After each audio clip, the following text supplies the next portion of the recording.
Om Namo Bhagavate Vasudevaya. Om Namo Bhagavate Vasudevaya. Om Namo Bhagavate Vasudevaya. So, wanted to welcome all the devotees. Thank you for joining today. Wanted to seek the blessing of Radha Madhav, Radha Shyam Sundar Krishna Balaram Bal Gopal Gaunitai. The Singh Bhagavan, Prabhupada, Guru Maharaj, and the assembly devotees. So today we're looking at chapter 12 of the Bhagavad Gita. This is, for many devotees, their favorite chapter. It's all about bhakti yoga. And if we look at the Bhagavad Gita, the concept of bhakti is pretty much from the beginning, well, chapter 2. The concept of bhakti is introduced by Krishna right from the beginning, because it is the essence of the essence of the essence of the Bhagavad Gita. Bhakti is the most important thing. So here are the sort of verses: 261, 330, 49, 529, many verses in the 6th chapter, couple in the 7th, couple in the 8th, 9th, 10th, 11th, the last two verses, which we discussed yesterday. So just let's have a quick look at these verses before chapter 12. One who restrains his senses, so this is 261, keeping them under full control, fixes his consciousness upon me, is known as a man of steady intelligence. That's pretty much bhakti yoga. Then in the 3rd chapter, Krishna says, surrender all your works unto me with full knowledge of me, without desire for profits, with no claim to proprietorship, free from lethargy, fight. Again, very much bhakti, because Krishna is in the center of everything.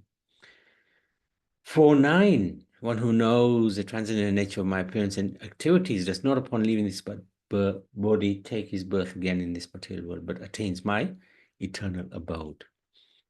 5.29, the last verse of the 5th chapter, Krishna says, person fully in conscious of him, knowing him to be the ultimate beneficiary of all sacrifice and austerities, the supreme lord of all planets and demigods, and benefactor and well-wisher of all living entities, attain peace from the pangs of material miseries. So again, Bhakti Yoga is a very, very important part of this verse. And then 6.13 and 6.14, I won't go through the whole thing, but basically the Lord is explaining about Astanga Yoga, but he slips in this: one should meditate upon me within the heart. That's what makes it Bhakti Yoga and make him the ultimate goal of life. 6.30 again, another verse in the 6th chapter, one who sees him everywhere, sees everything in him, he's never lost. And last verse of the 6th chapter, of all the yogis, one with great faith always abides in me, thinks of me within himself, renders transcendental loving service to me. He's most intimately united with me in yoga, highest of all. And then 7th chapter, Lord explains how just simply by hearing, one can practice yoga in full consciousness of him. So again, consciousness of him, bhakti yoga. And then 7.14, it talks about how his divine energy is very hard to overcome, but one who surrenders onto him, and that's bhakti yoga, can easily overcome it. And then chapter 8, it talks about how at the end of one's life, if whatever one's remembering, one will achieve. So if one remembers Krishna, one will achieve Krishna. So he explains to Arjuna, always think of me in the form of Krishna, and at the same time carry out your prescribed duty of fighting. That's plain simple bhakti yoga. 8.14, one who always remembers me without deviation, I am easy to obtain because of his constant engagement in bhakti yoga. And then chapter 9, he talks about how, he says this verse twice actually, once in the 9th chapter, once in the 18th chapter. Engage your mind always thinking of me, become my devotee, offer obeisance to me, worship me, become absorbed in me, surely you come to me. And then 10.8 and 10.11, Krishna explains about how he's the source of everything. And those who are wise, they know this and they engage in bhakti yoga, worshipping him with all their hearts. And also the thoughts of his pure devotees are fully devoted to his service.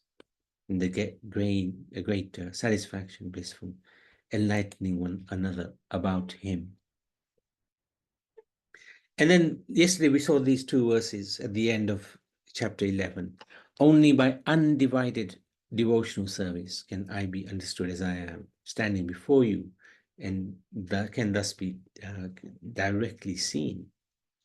Only in this way can you enter into the mysteries of my understanding. He who engages in my pure devotional service, free from contaminations of fugitive activities and mental speculation. He who works for me makes me the supreme goal of his life. Friendly to every living being, he certainly comes to me. So we can see bhakti is very central to the Bhagavad Gita throughout, not just in this chapter. Now, this chapter is all about bhakti yoga. And it is the smallest, it's the shortest of all the chapters in the Gita. But it contains the most essential wisdom, which warms the hearts of the readers.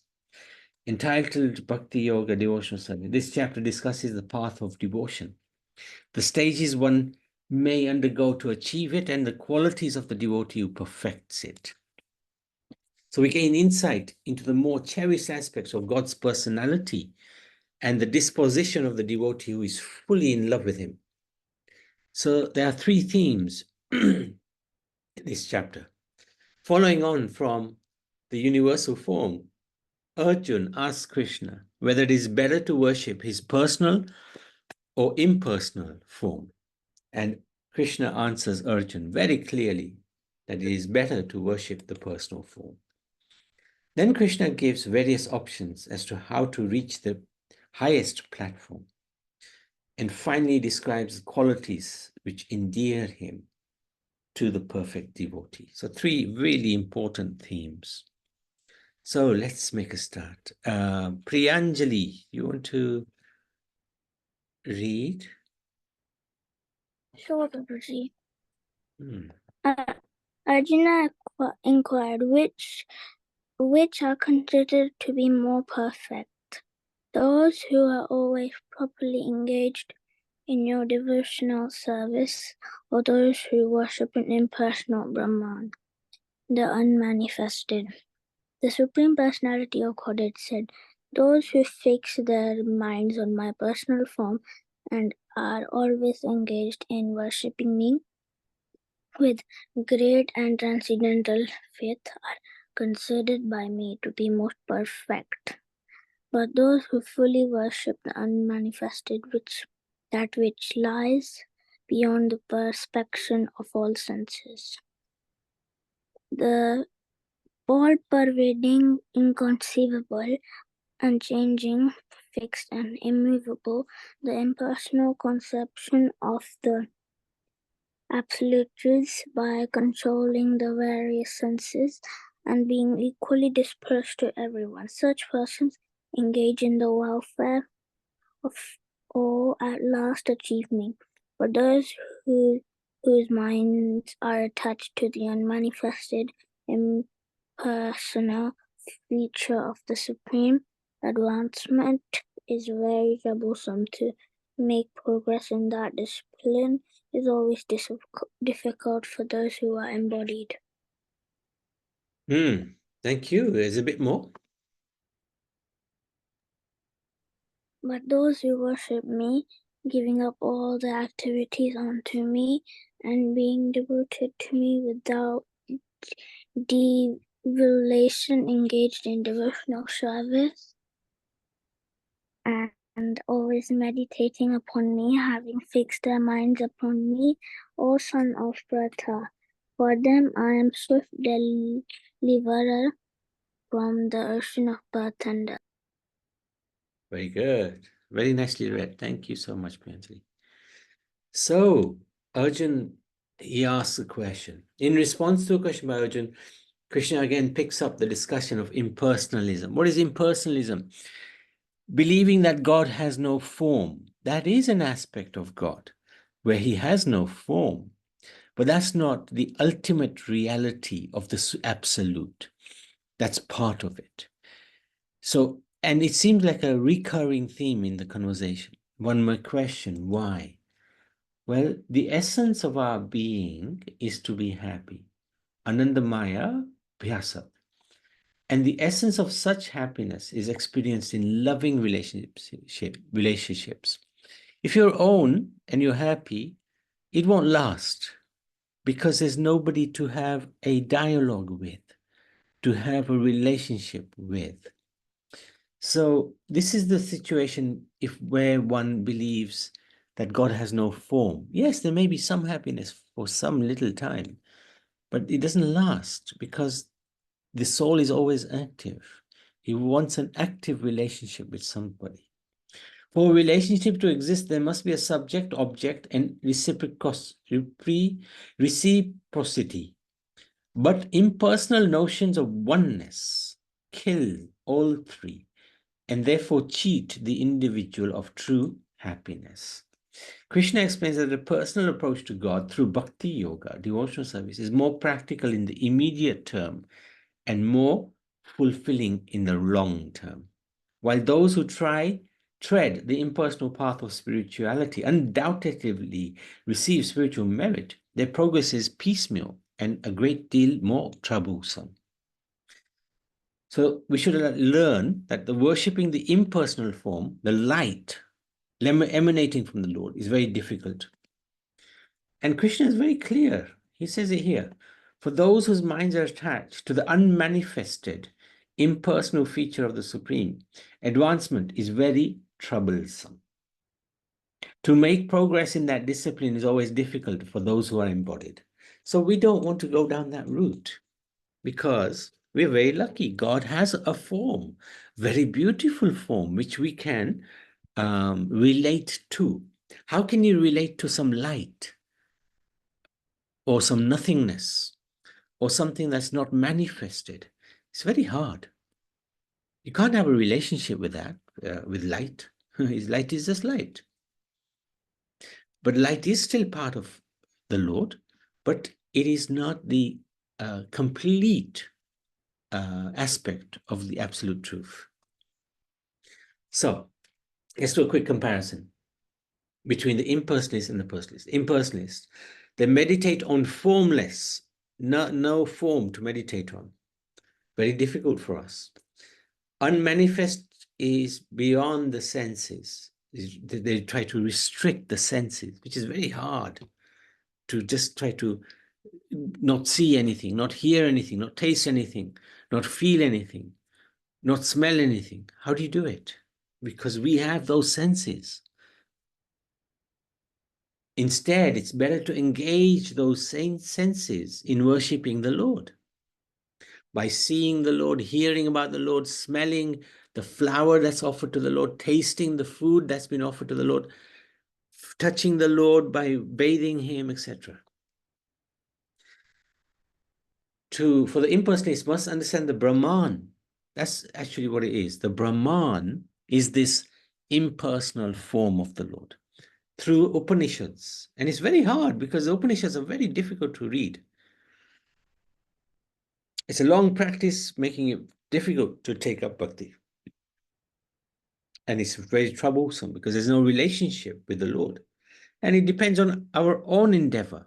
Very, very hard to do anything on your own nowadays. It's always good when you have company who also have a similar view. For the personalists, meditate on the form of the Lord. Very easy.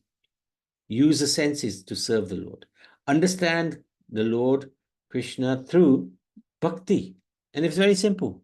Simply by chanting Hare Krishna, we're doing bhakti, taking guidance from a spiritual master, offering obeisances to the deities, hearing about Lord, eating his prasad. This is all bhakti. And it's very natural. We're not doing anything which is unnatural. Like unnatural is meditating for long periods of time, which is very hard for the body. But we're engaging in seva and everyday works, but linking it to the Lord. And any troublesome is mitigated by relationship with the Lord. And Krishna delivers the devotee from Maya. Why? Because Krishna himself recommends this process out of his love for us as Father. By his own causeless mercy, he will reduce any difficulties we face. So this is a very nice comparison. Okay, let's carry on. Rohan, would you like to read? Hare Krishna. Just fix your mind upon me, the Supreme Personality of Godhead, and engage all your intelligence in me. Thus you will live in me, always, without a doubt. My dear Arjuna, O winner of wealth, if you cannot fix your mind upon me without deviation, then follow the regulative principles of Bhakti Yoga. In this way, develop a desire to attain me. If you cannot practice the regulations of Bhakti Yoga, then try to work for me, because by working for me, you will come to the perfect stage. If, however, you are unable to work in this consciousness of me, then try to act, giving up all results of your work, and try to be self-situated. If you cannot take to this practice, then engage yourself in cultivation of knowledge. Better than knowledge, however, is meditation, and better than meditation is renunciation of the fruits of action. For by such renunciation, one can attain peace of mind. Excellent. Thank you. So he's giving options. These verses are so incredible because he's saying, look, fix your mind on me. Then you have a relationship with me. You fix your mind, you will always live in me. Okay, you can't fix your mind because this is Kali Yuga. It's very hard to fix mind on anything. It's very hard. To focus is so hard. Then follow the rules, the regulative principles of sadhana bhakti. In that way, you will develop a desire to attain me, Krishna is saying. Oh, you can't follow the rules. Then work for me, because that will bring you to the stage of bhakti. All right, you can't even work for me. Then at least renounce the results of your work. Oh, you can't do that either. Cultivate knowledge and meditate. At least read Bhagavad Gita. Because that will result in purification and it'll give you peace and gradual elevation. So he gives so many options to progress in spiritual path. So the summary of these 5 verses Krishna demonstrates his magnanimity and understanding. Having delineated the topmost practice of Bhakti Yoga, he goes on to offer other options, recognizing that some may find it difficult to immediately embrace a devotional path. Progressive steps towards such devotional spirit include the practice of regulated spirituality, worship through one's daily work, and cultivation of knowledge. So these steps are very important. We can judge where we are. Can we think of Krishna all the time? No. Then let's follow the rules and regulations. Oh, we can't do that. Then let's work for Krishna. Can't do that. Then let's try to, what was the other one? Let's try to renounce the fruits of labor. And if not, let's at least get some knowledge. Let's get some knowledge. So we can learn from this. The spiritual path is not all or nothing. And one can begin their journey according to what is feasible and realistic for ourselves. So Krishna tailors it for us. Wherever we are on our journey, he will come down to our level and take us up. Krishna is very patient. He's waiting for us to step up. So this is quite interesting. It's very interesting what he's doing. He's giving us that flexibility. Fix mind on him, or follow the rules, work for him. Ultimately, and then give up the results of that work if you can't do that. If you can't engage yourself in work for Krishna, then cultivate knowledge. Cultivate knowledge. Get some knowledge. Because the result of knowledge will be to help us understand who is God. And knowledge will develop onto meditation. So this is very, very useful. Very, very useful. Why renunciation of fruits is mentioned as better than meditation. Let's have a look at that. Although Karma Yoga is the lowest on the yoga ladder, Krishna says it is better than meditation because it is more practical and it doesn't disturb the mind with harsh and impractical requirements for renunciation. So interesting. Interesting how Krishna says, work, do your work and give me the results. That way those works become purified. Last bit now, 8 verses. Who'd like to read? Maybe Madhube? Naniben, would you like to read? Yes, Prabhuji. Okay. Hare Krishna. Text 13 to 14. One who is not envious, but is a kind friend to all living entities, who does not think himself a proprietor and is free from false ego, who is equal in both happiness and distress, who is tolerant, always satisfied, self-controlled, and engaged in devotional service with determination. His mind and intelligence fixed on me. Such a devotee of mine is very dear to me. Text 15. He by whom no one is put into difficulty and who is not disturbed by anyone, who is equipoised in happiness and distress, fear and anxiety, is very dear to me. Text 16. My devotee, who is not dependent on the ordinary course of activities, who is pure, expert, without cares, free from all pains, and not striving from some result, is very dear to me. Text 17.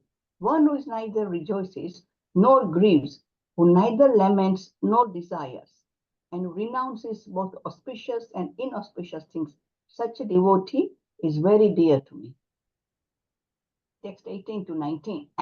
One who is equal to friends and enemies, who is equipoised in honor and dishonor, heat and cold, happiness and distress, fame and infamy, who is always free from contaminating association, always silent and satisfied with anything, who doesn't care for any residence, who is fixed in knowledge and who is engaged in devotional service, such a person is very dear to me. Text 20. Those who follow this imperishable path of devotional service and who completely engage themselves with faith, making me the supreme goal, are very, very dear to me. Hare Krishna. Hare Krishna. Thank you so much. That's the end of chapter 12, actually. Let me just change that. So chapter 12 is called Bhakti Yoga. Very powerful chapter. And these last 8 verses are like the Bhakta Astakam. Asta is 8, Astakam is like 8 verses where Krishna glorifies his devotees. And he talks about what the nature of those devotees are. All of these devotees are very dear to him. So let's have a look at this. As one embarks on the spiritual journey, devotees begin to develop saintly qualities. Krishna concludes the chapter by elucidating the disposition of perfected devotees. Let's look at all these different qualities. Okay, what are they? There's 18 of them in total. Non-envious, so we don't get jealous if somebody's doing better than we are. Kindness, freedom of false ego, equal in happiness and distress. So whether one is happy or unhappy, they're fixed. They're not one way, or they don't get too happy when there's good news. They don't get too sad when there's bad news. They're fixed in both. Satisfaction, they're self-satisfied. They don't need Game Boy to pass their day. Placing no one in difficulty. They're free from anxiety. Why are they free from anxiety? Because they have taken shelter of the Lord. They know everything is under the control of the Lord. Independence from ordinary course of activities. So they're not dependent on material nature. They depend on spiritual nature. Purity, expertise, freedom from lamentation, grasping of neither pleasure or seeking neither pleasure nor grief. Equal with friends and enemies. That's really tough, huh? Equal with friends and enemies. Yeah. Equal in honor and dishonor, heat or cold. Freed from contamination. Silent. Silent means they talk about God. It doesn't mean they're silent, completely silent, but they talk about God. Established in knowledge, satisfied. So these are 18 qualities. Now, what he says, however, we can categorize the qualities into 4 different types. Our attitude towards ourselves, how we deal with others, how we react when challenging situations arise, and how we deal with the Lord. So it's 4 different things. And there they are. Our attitude to ourselves, how we deal with others, how we react when things happen, how we deal with the Lord. So these are the qualities that endear one to Krishna. So just breaking it down a bit more, where we're free from proprietorship, from false ego, is how we're dealing with ourselves, our attitude to ourselves. How we deal with others, we're not envious, we're equal friends and enemies. We are free from bad association. How we react when things happen, satisfied, tolerant, Daksh expert, self-controlled, equipoise in happiness, distress, pure, neither rejoice nor grieve over loss or gain, neither we lament or desire, composed, equiposed, do not care for any residence, wow. And then dealing with the Lord, we're determined, mind intelligence, fixed entirely on the Lord, engaged in devotional service. So it's breaking it down. And then if we see devotees endowed with such endearing character traits conquer the heart of Krishna, who becomes bound by their spotless devotion. Such are the dealings within the transcendental realm, where even the unconquerable supreme controller becomes a captive of love. Who can control the Supreme Lord? Well, he can be controlled by love. This is the glory of the Lord, because he is love personified. When he sees that love being reciprocated with him, he becomes under the control of that love. What's the lesson to learn? Well, in 4 out of the 8 verses, these 8 verses, 4 of them, Krishna mentions that the devotee who is dear to him is equal in both happiness and distress. That's hard, right? This is a world mainly of distress. So what is the thought process of the devotee in distress? Well, if we can try to understand this and not be affected by negative or positive things going on in this world, then we become very dear to the Lord, right? So what is this thought process? So he thinks,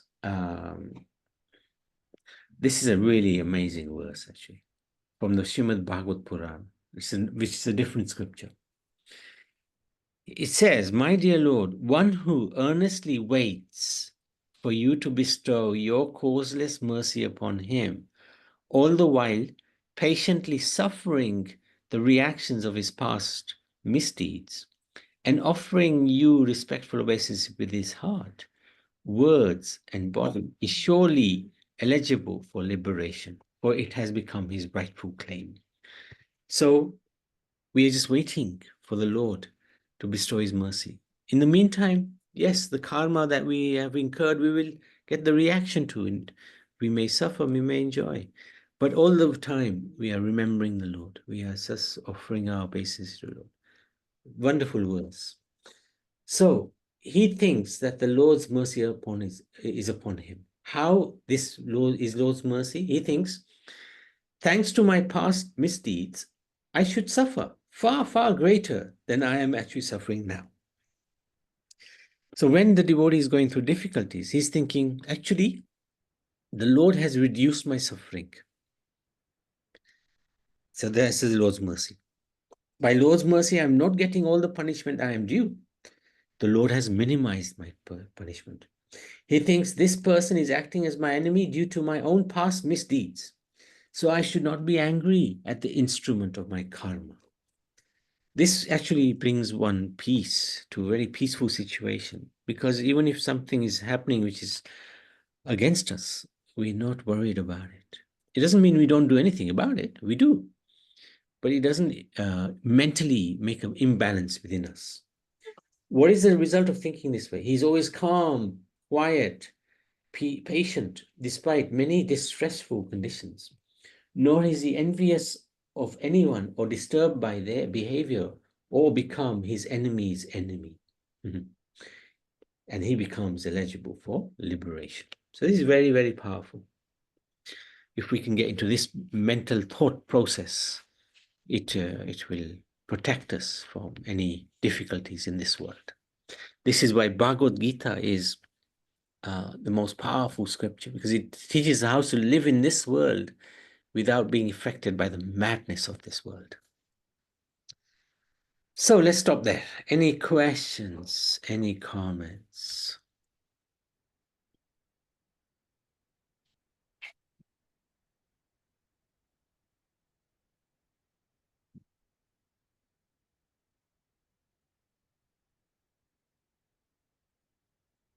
Everybody's happy. Yes, Priyanjali. If God does, if God does minimize the sins and the person accidentally may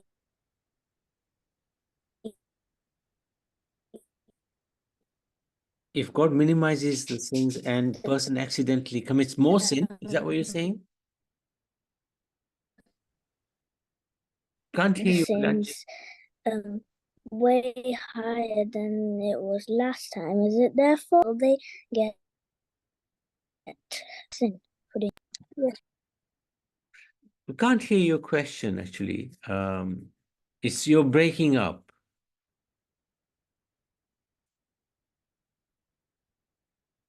Oh, I think we might have lost her. Rohan, yes, go ahead.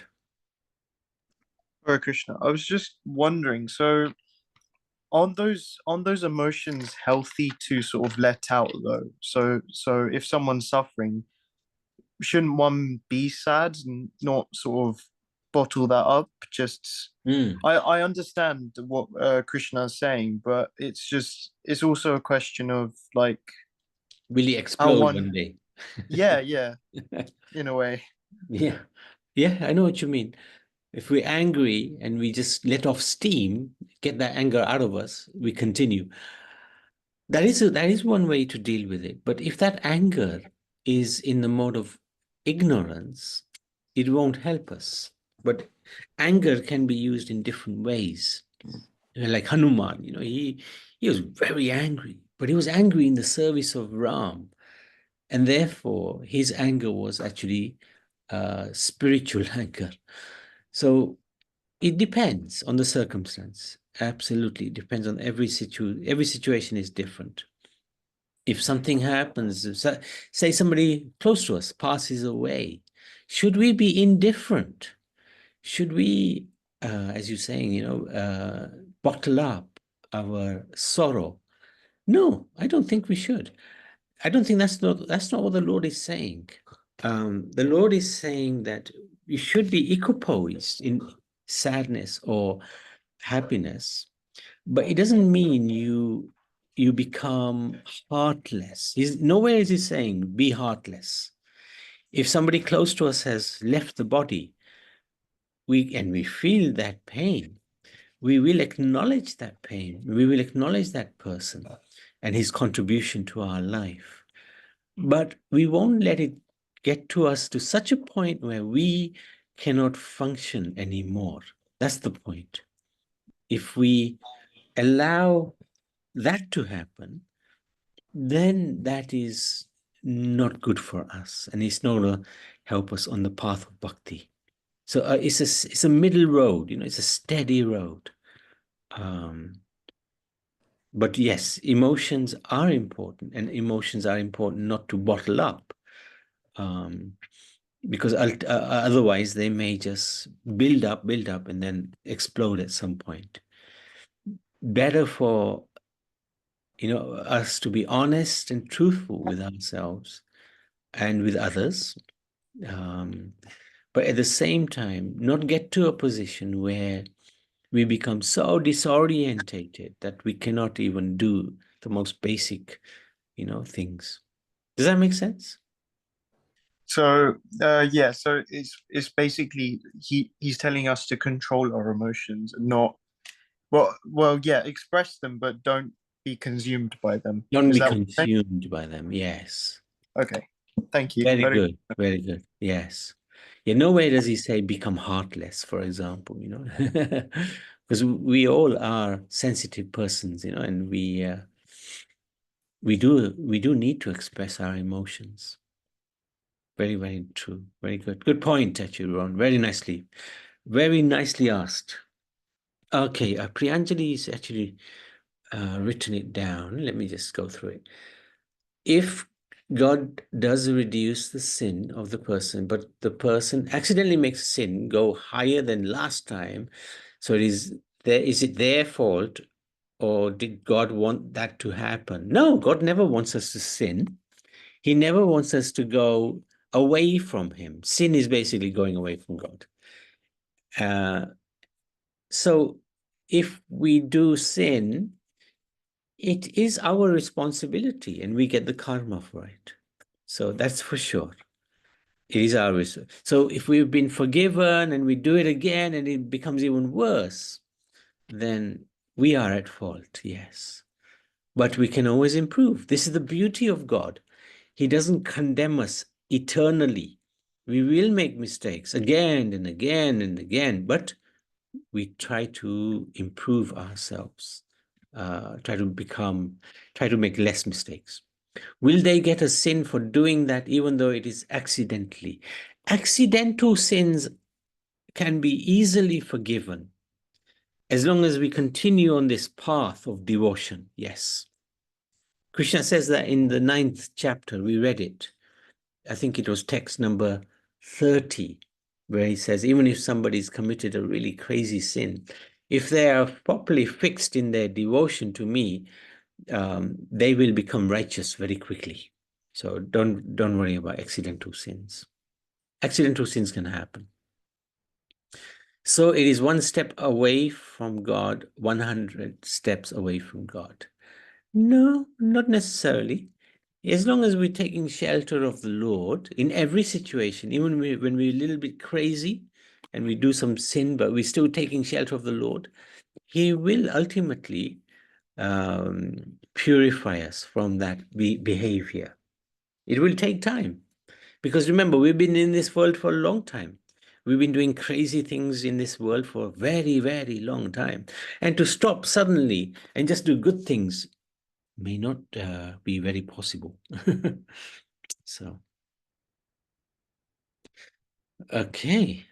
Thank you for that. Anybody else? Any questions? Prabha, anything from your side?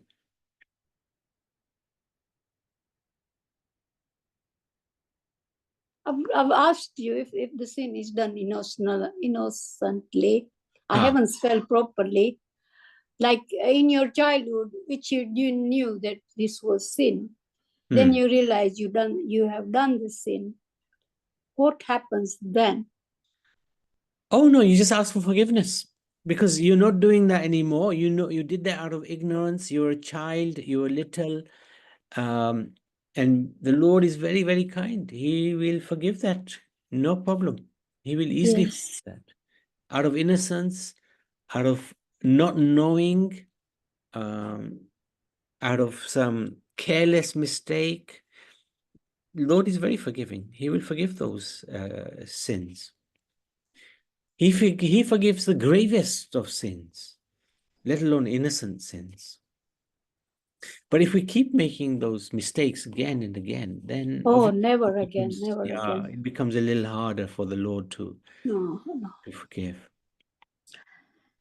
Thank you, Prabhuji. I mean, I have what is it? I don't know what is called in the English when you say you done the praschit. What does Prayaschit, you atone for the sin. Yeah. Yeah, prayaschit. I've done a lot of that. Yeah. But Yeah.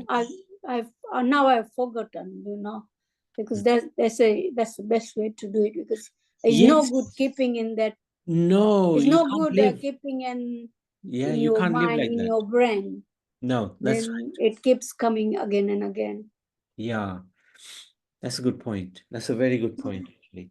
That we shouldn't labor on things that we've done in the past which we regret. I think we just apologize to the Lord and we move on. We just move on.